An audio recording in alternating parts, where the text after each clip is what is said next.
ট্রেনের কামরা। রাত 2:47 এর এসি কামরা। ছেলেটার নাম রাফি। ঢাকা থেকে চট্টগ্রাম যাচ্ছে। রাতের ট্রেন।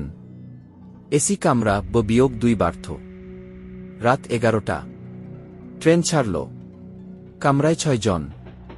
সবাই ঘুমায়ে গেল। রাত 2:47। রাফির ঘুম ভেঙে গেল। টয়লেট যাবে। উঠে দেখে কামরা লাইট নিভানো। শুধু সবুজ ডিম লাইট জ্বলতেছে।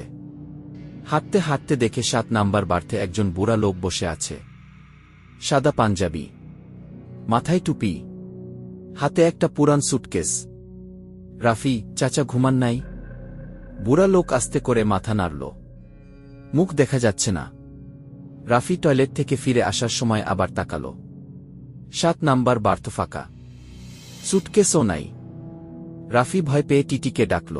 টিটি বলল, 7 নাম্বার? ওই বার্থে কেউ নাই ভাই। ওই সিট 3 বছর ধরে বুক হয় না।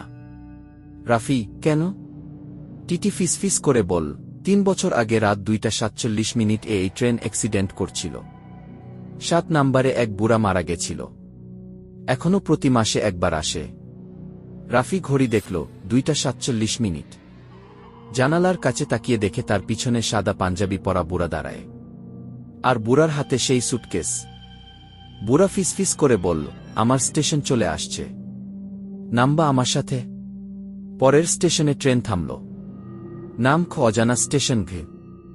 ম্যাপে নাই। সকালে রাফিকে পাওয়া গেল 7 নাম্বার বার্থে, অজ্ঞান।